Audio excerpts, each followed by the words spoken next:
in Eastern Oregon. We're glad you're here on this AM show on EOA Live, your connection to Eastern Oregon, the May 27th version. I cannot believe it's like nearly the end of May. It's craziness. It's here. Yep. You know what day it is also? It's Thursday, one day closer to Friday. Thursday, yeah. And so you love Fridays and hate Mondays. Well, who doesn't?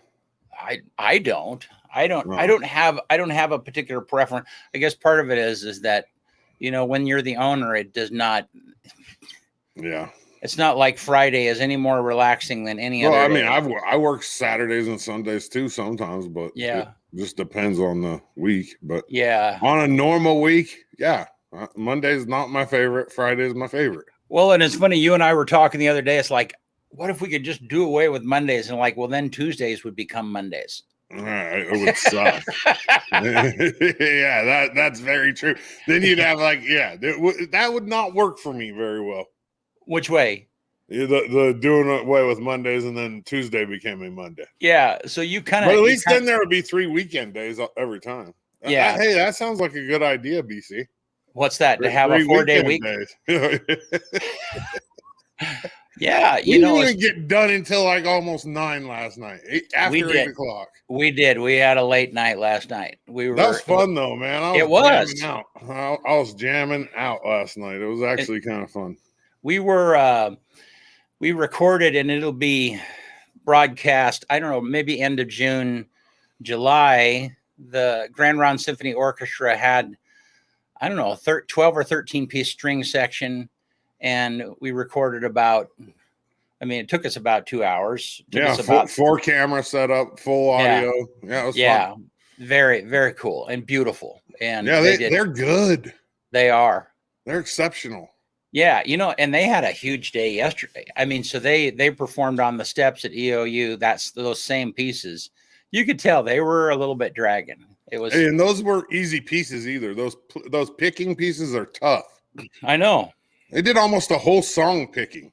Well, it was a multi-movement tune, and one of them was all plucking. They call that picking, plucking. Yeah. Well, but I mean, I used to play the violin when I was a kid. You look like a violin player. Yeah, well, you do not.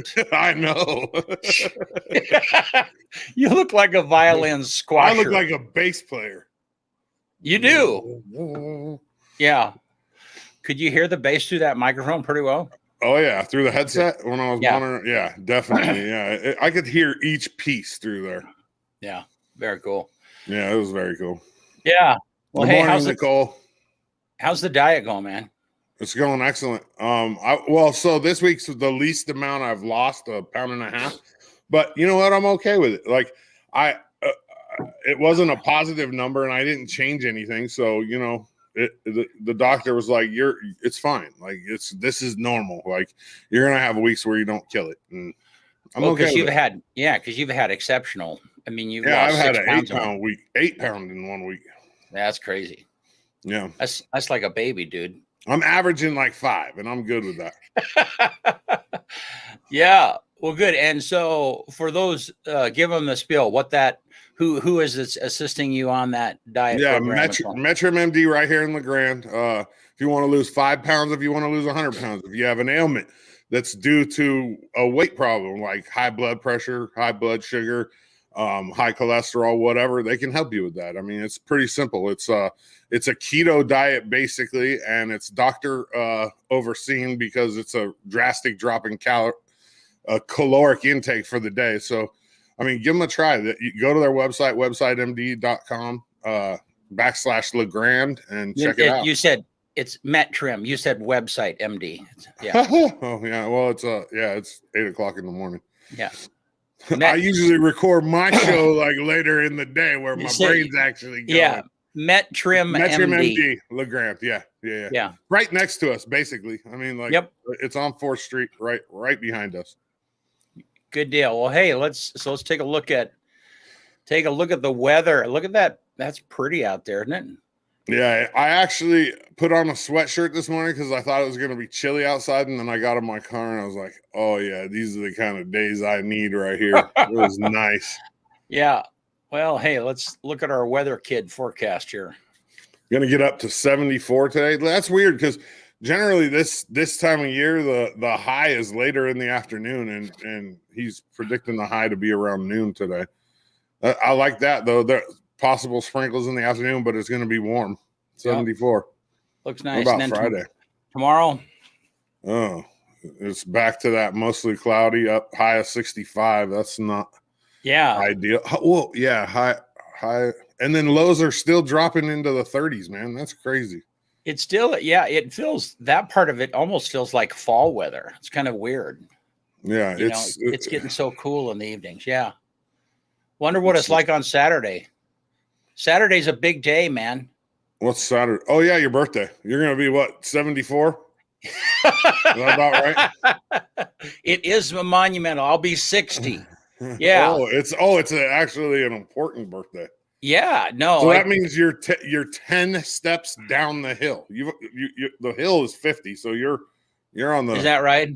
Yeah. Yeah. Do you slide or do you walk down the hill on the back? I don't know. I can tell you that. I'm like kicking and screaming. This is not.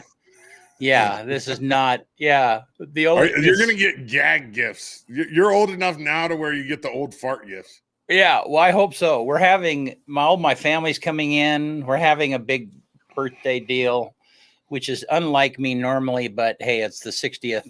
I tell people it's like I'm going to set up a video camera, and I might and have people say nice things about me so that we can play it at my funeral, whatever that might be. Hey, you want to know a cool thing that happened this week? And on Tuesday night, Dana and I presented those scholarships, right, for the high school. We had the Doug Tress Memorial Golf Tournament, and we raised enough money to give high school senior male and female a scholarship this year in Doug's name. And somebody recorded it in the stand, like out in the auditorium, and sent it to my mom. That's kind of cool. That is cool. I don't even know who did it. So cool thing. So on Monday, we are streaming the flag presentation up at Grandview Cemetery. That's going to be a cool thing. I mean, because what they do is I think they have over 170 flags that they have collected from their grave flags that were on, that were presented at the deaths of veterans. Okay. And so the families have donated those flags, and there's 170 flags that they'll have flying. And starting at some point, they're guarded by VFW guys 24 hours a day. Oh, so that's cool. Yeah. So I think they set them up on Saturday, and then they kind of like guard the flags clear up until the presentation it's overnight. I would imagine they Sunday. From on Sunday overnight. Yeah. That's going to be Monday, and we're streaming that live. This will be Monday. There's going to be some drone involved too, right? Yeah. Yeah. So you and I are streaming that. I'll be operating a drone. If there's any major mistakes, it'll be Kyle's fault because he'll be directing. I'll take the blame. I don't care. I'll be your whooping boy for one day. Well, cool. Well, hey, let's bring on Kerry. It's great that Kerry is here with us today. Kerry, thanks for jumping in. Hi. Kerry is the mayor from Baker City, and unless you've been under a rock somewhere, she's gotten lots of attention recently. Or she and the leader and the Baker City Council, and so it's really good that you're here. And just we'll jump into the latest fray here in a minute. But why don't you introduce yourself to us? Tell us how you got to Baker City, and then kind of how you got to become mayor. Well, I'm actually a native Oregonian, and I was raised in Baker County near Bridgeport on the southern half of the county. So I've lived here off and on pretty much my whole life. I graduated from high school here in Baker City. So that's how I got here. I lived all around the world before coming back, though. So basically, I became mayor the same way anyone else here does. I ran for city council back last November. There were 13 of us running for 6 positions. I ended up on the same day that we were sworn in, we had our first meeting, and I was elected mayor by the other members of council. Oh, very cool. Now, in Baker City, and I'm sorry for my ignorance here. Does some cities have a strong mayor position? Some of them have a strong city manager position. How is Baker City organized? Well, they're very different positions. You can look at the city manager kind of as the CEO of the city. He manages the staff, he manages the daily business of the city. Then you get into the political spectrum where you have mayor and city council. And a mayor and city council kind of act in a little bit of a judicial capacity and a little bit of a legislative capacity for a municipality. So it's different. City manager's kind of in there in the middle, kind of trying to deal between the political and the administrative aspects of the city. So it's different. So kind of tell us how this came about. So Baker City declared an emergency. Correct. In opposition to the restrictions that had come down from the state, from the governor. Talk about that journey. How did you guys get to that thought process in doing that? Because that's very interesting. Yeah, well, gosh, months before I was sworn in, our business community was hurting. And I know that several business owners, not just several, many business owners were already talking about how to get out from under these mandates. And they had talked to me, and I think they probably talked to everyone running to see kind of where we were on that. And so they were talking amongst themselves for months on what could possibly be done. And so shortly after we were sworn in, a couple of them brought forward the idea of, hey, can't we just do a common sense sanctuary city? Can we do something? And they weren't really proposing a common sense sanctuary city per se, but they're asking what underneath that idea we could possibly do as a city to help them out. And so I ended up putting it on the agenda, and we had a public meeting with open public testimony, and people turned out in pretty good numbers for Baker City. We had emails, we had people at City Hall in person, and I hear a beep in the background there. We had people turn out to talk, and from that we went into a work session, the next week or so, and we discussed what we could possibly do legally as a city to adopt something that would help our people. And we came up with two ideas. The first idea was a letter to Governor Kate Brown, and the second idea was a resolution or a proclamation or an ordinance, something that a city would typically do. And so we did both of those things eventually, and the ordinance or the resolution was brought back to City Council on March 23rd to be voted in. And it was voted in 5-2. And so that's what everything hit. I mean, part of that resolution was declaring a crisis. It was saying that the mandates are hurting our people more than the COVID virus at this point. And we pointed out economic, mental health, and crime crisis in our area based on these mandates. So that's kind of how it unfolded. Wow. Yeah. No, that's cool. And so then you wanted to, the first thing was to create some rules around common sense. That's an intraday, and then kind of through the work session, you kind of boiled that down into some very specifics. Yes, and then the teeth of the resolution come at the end, basically in the be it resolved section, where you say what you're going to do. So we had 2 pages of very strong statements, and that was basically just giving a voice to what the people in the community wanted us to say. They were saying, here's what we need to be heard across the state.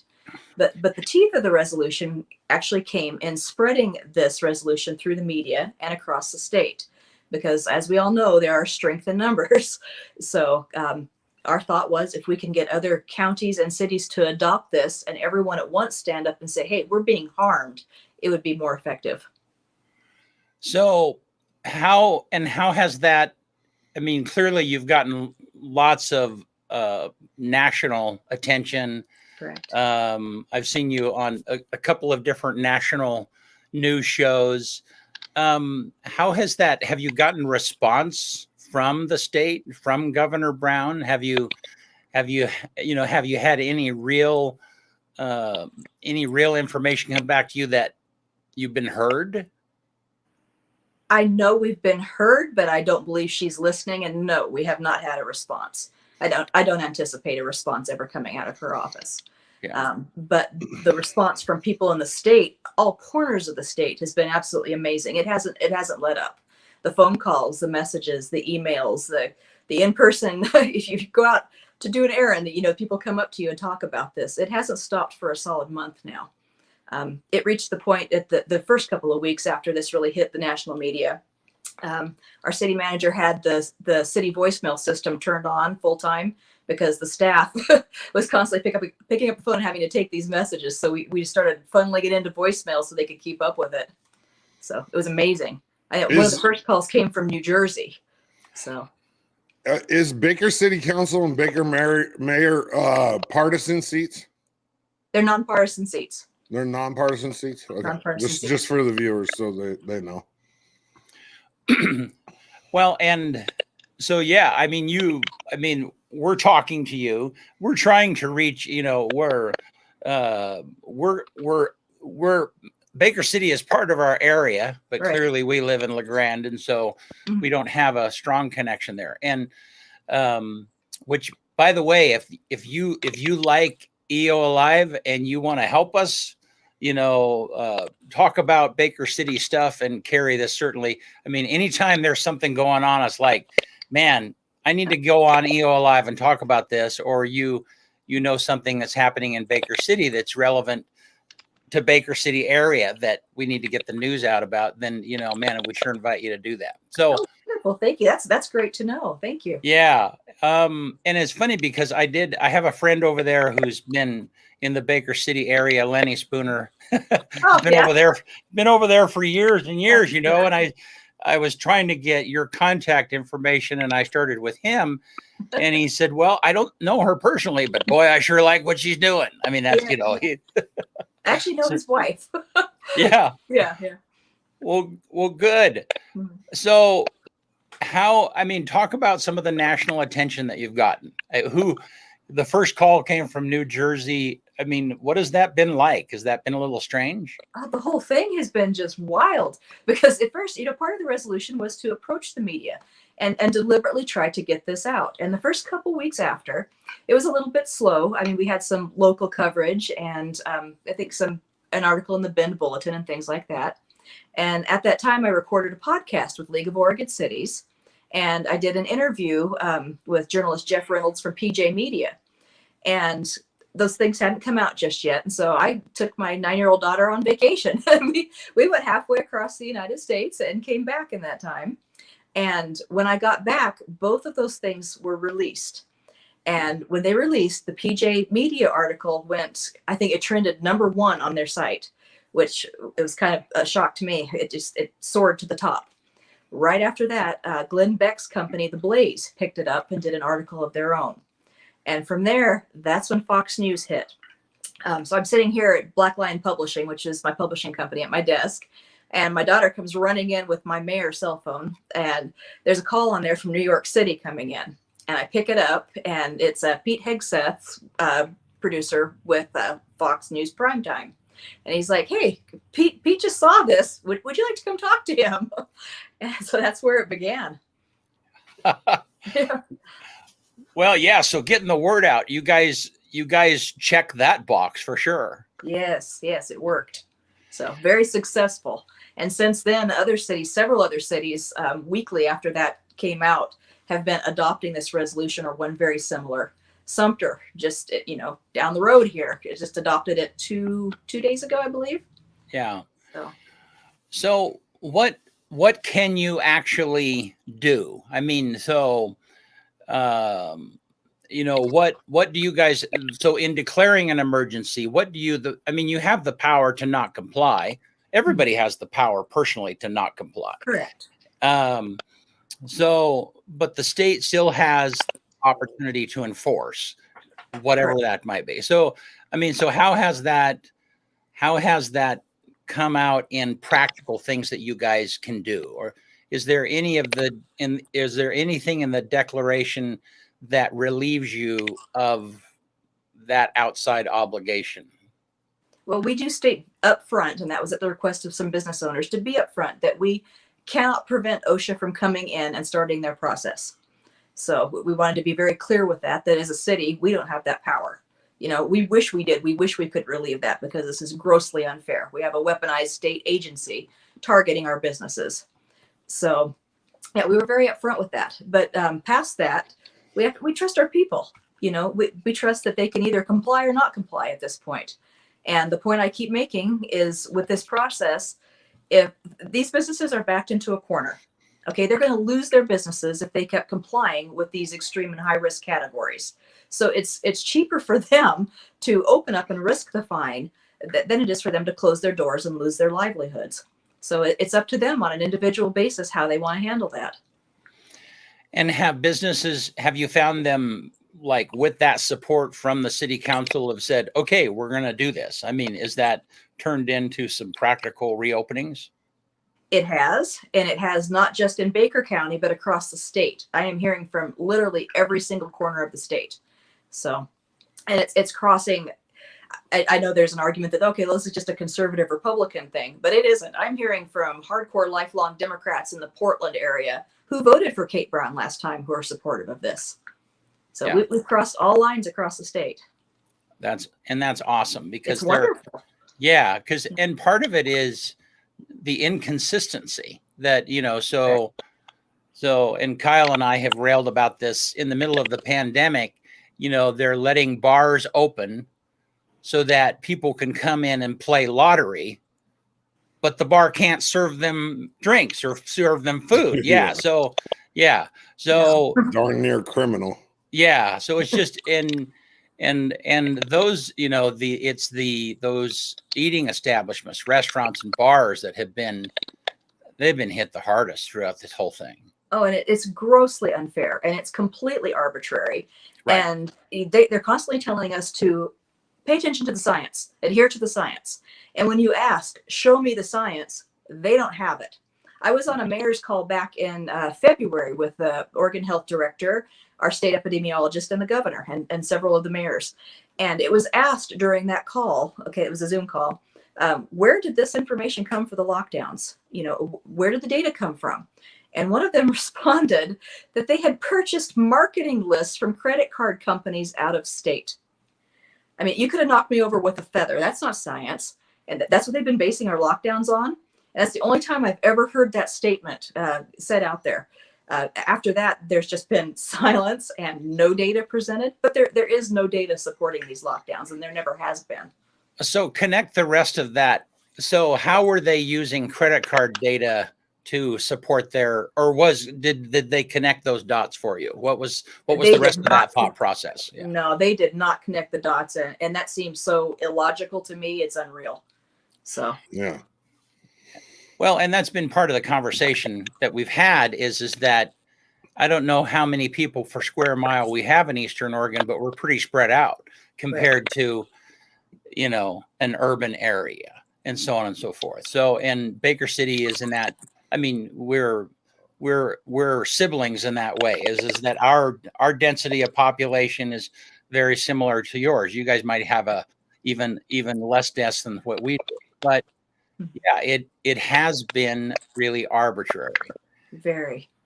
Yeah. So when we're talking about restaurants, I guess I'll ask the hard question, and you can defer or whatever, but there's a big uproar right now about a certain business in Baker that is offering services that they render for people if they get the vaccination. What's your take on that?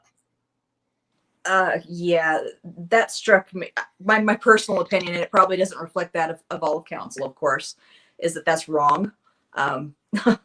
I don't think anything in terms, I think the lottery system the state's doing is wrong. I think anything that coerces or bribes an individual to go in and take this vaccine is wrong. These people need to be presented with both sides of the story, the pros and the cons. The cons, I don't believe, are being presented. I mean, this is not an FDA approved vaccine. This is still released only for emergency use, and people are not aware of that. So I'm completely free medical choice. I'm not the anti-vax. I'm not pro-vax. I think people just need to be informed and not coerced into these decisions. They're too important. Where there's risk, there has to be informed consent. So was that something that was talked about beforehand, or is that something that business just dove into on their own? Like, I assume they just dove into it. That was the first I heard of it. It was when it was announced. okay. Yeah. And I don't, and we do, I mean, we've done a lot of stuff for CHD and continue to do that. I mean, they're paying us to get the word out about the services that they're offering and so on and so forth. And they're doing their job. They're doing what what the state is requiring them to do. But it's a whole nother thing when a personal business essentially takes on that and adopts that in some way or another. So Kyle and I were talking about that yesterday. It's like, it seems that's a little bit like business suicide to take a position. It hasn't gone over well for that business locally. The blowback has been severe.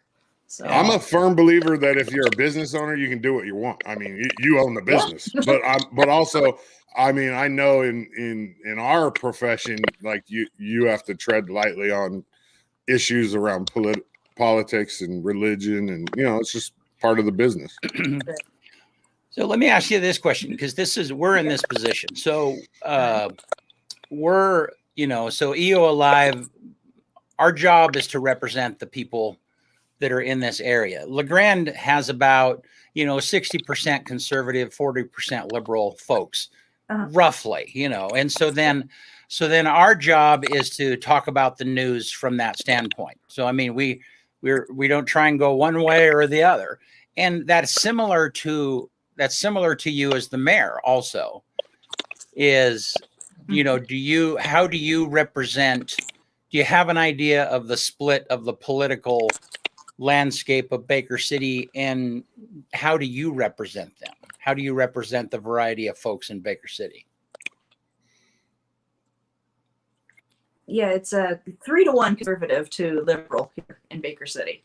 So that's about the split. So a little bit more conservative leaning than Union County, for example. So there was no question on how to represent for this issue.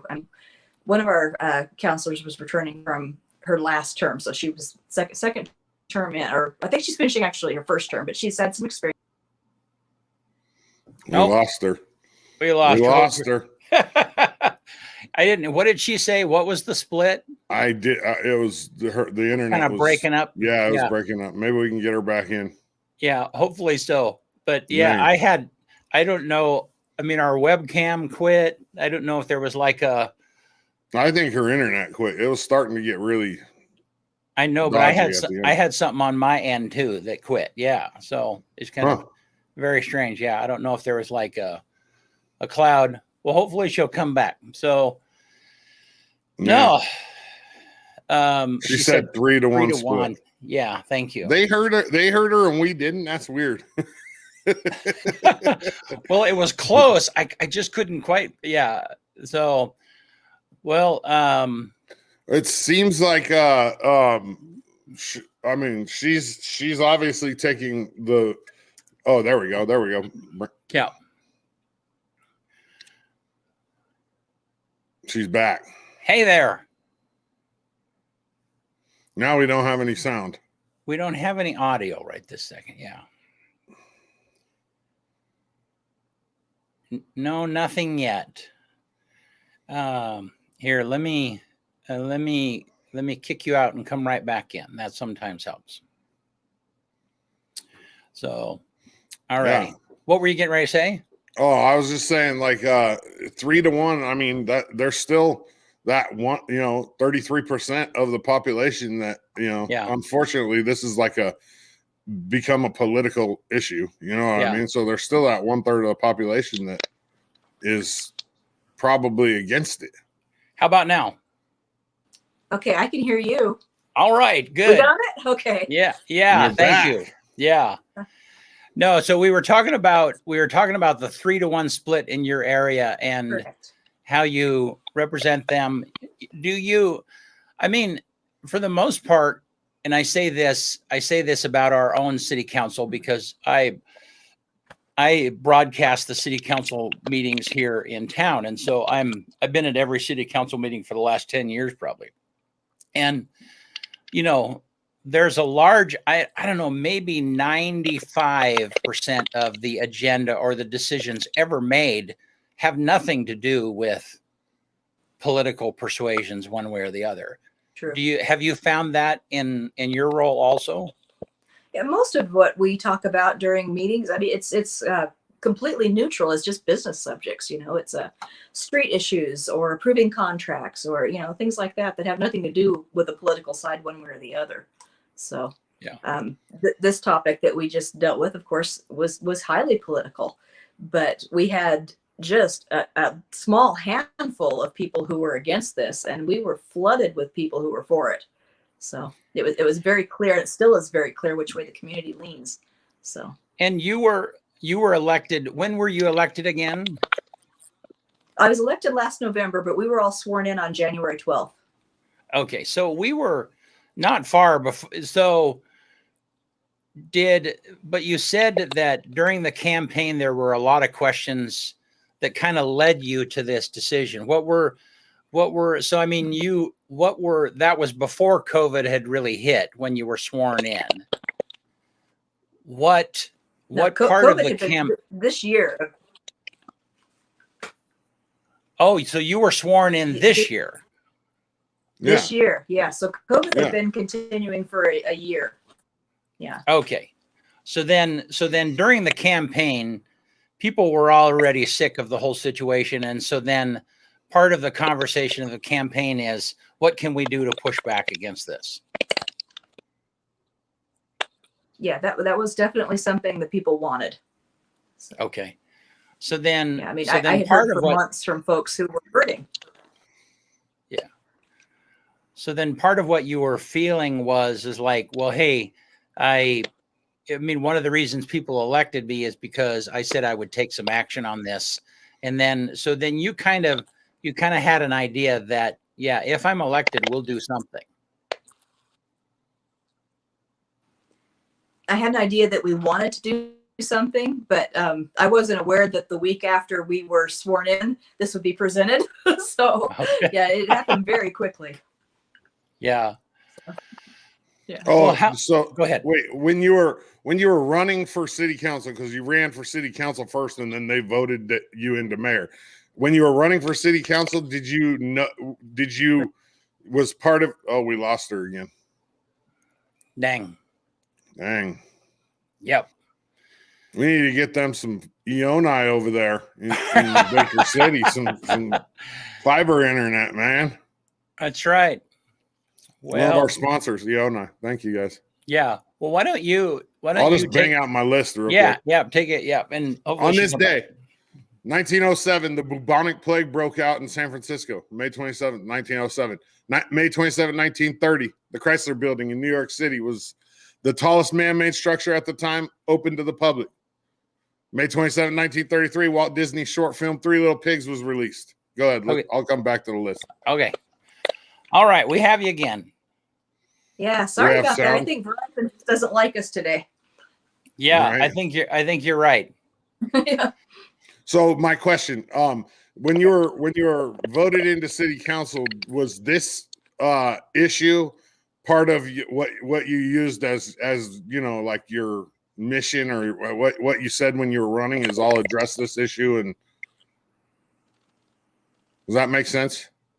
Yeah, you froze up for just a second on me. But yeah, I mean, when people were coming forward en masse telling me we need some help with this, you're not going to say, no, I'm not going to help you with this. We're going to address the people's needs. I mean, we're elected to serve, and that means to listen and do what your community needs. So of course I was going to try to do something. So have you gotten any pushback or hate mail or people saying like, what are you doing? Or I don't know. A little bit, but honestly, it's so minuscule compared to the other side that we're hearing back from. So very, very few emails, few calls. Have you, and how about from OSHA? Have you had any scrutiny from them? Feel like you guys have been picked on more than what you had been before?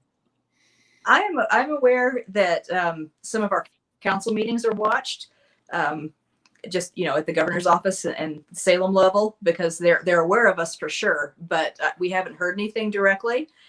We haven't seen any increased scrutiny, so That's nothing good. yet.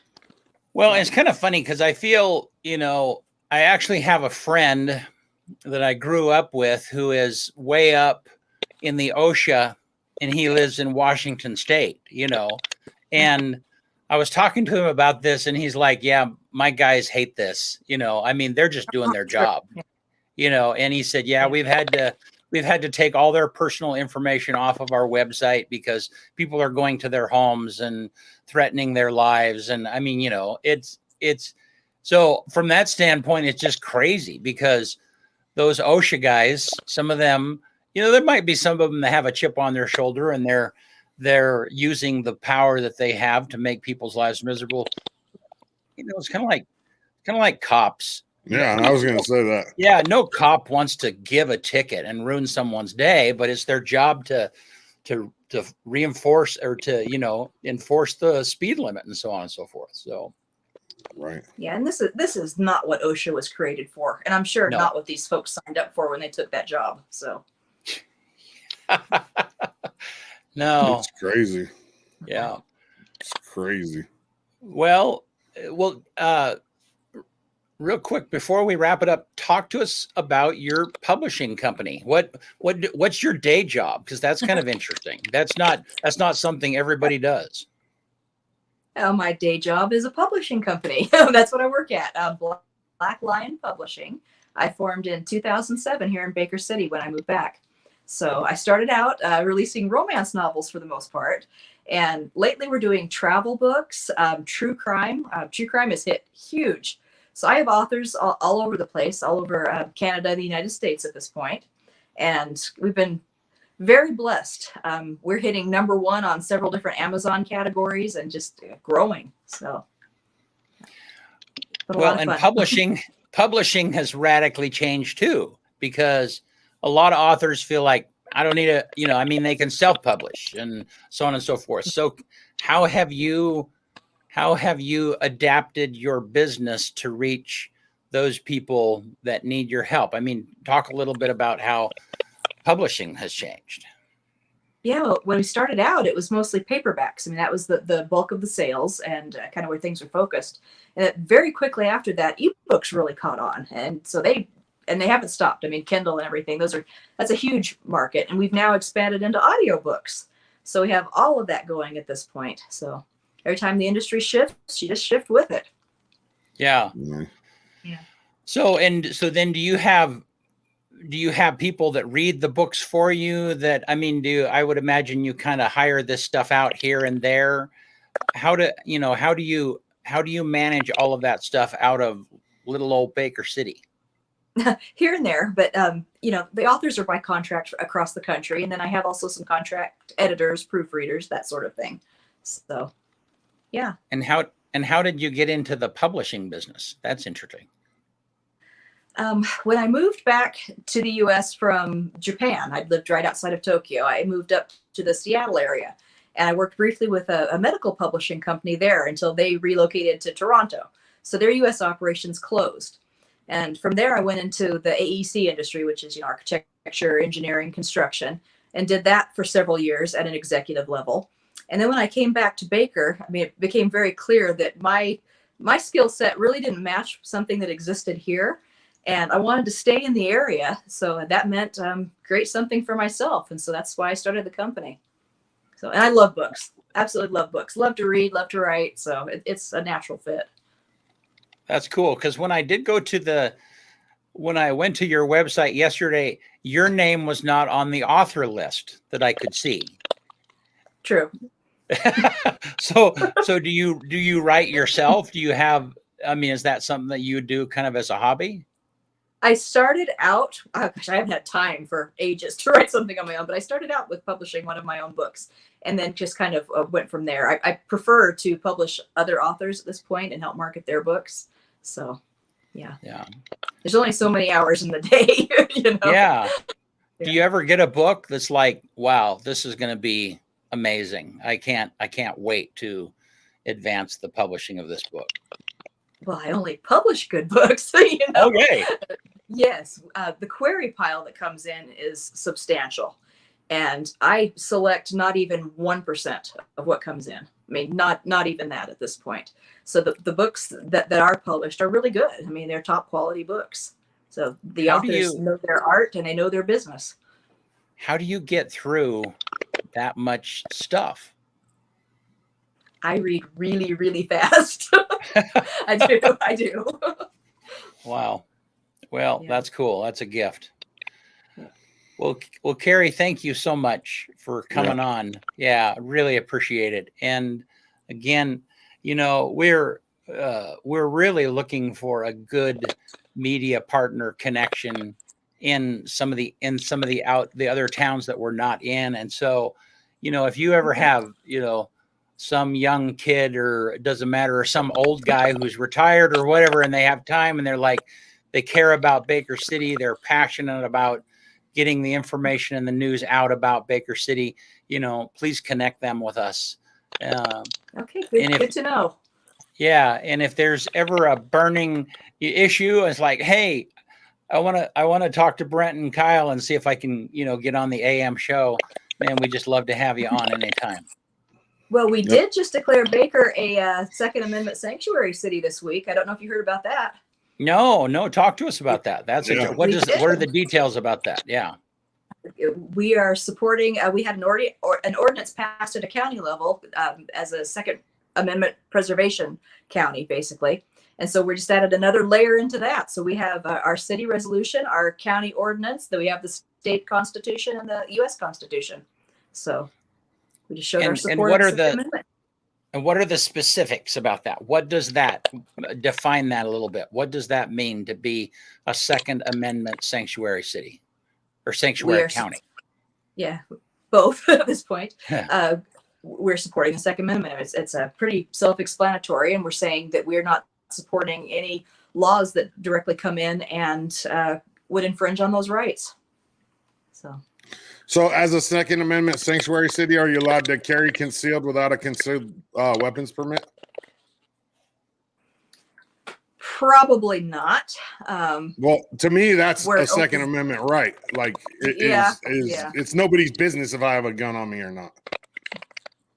Well, see, I agree with the states that have implemented constitutional carry. So that's my personal thing. But again, that would be something you'd have to put up to the individual citizen, whether they want to buck that system or not, or that they just want to open carry. So yeah, I'm not a fan of open carrying, but I'm a fan of people not knowing that I'm carrying. So then you're the kind of the motivation is we're drawing a line and saying we're not going to allow you to take anything away from us right-wise to what we already have. Is that kind of the? We're drawing a line in the sand and saying these are our rights and we're preserving them. So, okay. Yeah. Good. Well, that's interesting and bold. Thank you for doing that. Did the city council said, we vote you to be the person that's up front carrying this message, or did that just kind of happen naturally? So you got voted the mayor. I was voted the mayor, and it just kind of happens. Yeah, it kind of evolved. Good. Well, and Kerry, ultimately that shows leadership, and I tell you, it's just said that is such a dying art. You just have this mishmash of people who call themselves leaders, but they don't really have any convictions, or they don't have the courage to stand up for their convictions. So yeah, I don't do fear. So, I'm sorry, say that again. I don't do fear. I said I don't do fear, and we're supposed to stand up, and we're supposed to serve our community and our citizens. We're not supposed to be tyrannical. We're not supposed to be dictating or ruling. We're supposed to be serving. So it's as simple as that. Yeah. Well, good. Well, again, hey, thank you for coming on, and we'll look forward to having you again soon. Okay, thank you. Thank you. All right. So finish my list. Yeah. 1937, the Golden Gate Bridge in San Francisco opened to pedestrians on this day. On 1968, in this day, my San Diego was awarded the Padres, my Padres. 1968, May 27th. 1994, the final broadcast of the Arsenio Hall show. 1994 also was the final Larry King radio show on this day. And then the song that was number one on Billboard in 1991, 30 years ago today, was I Don't Want to Cry by Mariah Carey again. And then my quote for the day is a Chinese proverb. And it says, pearls don't lie on the seashore. If you want one, you got to dive. And so once again, pearls don't lie on the seashore. If you want one, you got to dive. Good stuff. Yeah. Thank you, Laura, for tuning in. Thank you all for jumping into the show today. Tune in Monday, right? Monday, we're going to do the live stream of up at the cemetery of the Memorial Day flag presentation and ceremony. Yeah. We have the new evening news roundup, and we're retooling it. It's going to be killer. I mean, it's killer right now, but just wait until you see this retool. It's phenomenal. And I mean, there's big things coming. Friday night, Monday, Wednesday, Friday, 5:30, the sports show. Fridays at 6:30. Fridays at 6:30, weather. And Gabe we're going to transition him into hopefully a weekend forecast. We don't know for sure. And then EOA, mornings, AM show, Tuesdays and Thursdays. EO Talks on Tuesdays at 1:30. We got a lot going on. There's a lot going on. And it's Indeed. all available on an app for both platforms if you want to download those. We're working on a Roku app that's coming out soon. So, yep, lots of Eventually, things we want to push everybody to watch all of our content on our website. Yep. So down the road, I mean, that's the goal. We want to get off of social media platforms because, for one thing, they're volatile and it could change tomorrow and we'd have no control. Yeah, in the snap of a finger. All right. Well, hey, thank you guys for watching. Appreciate it. See you on Tuesday.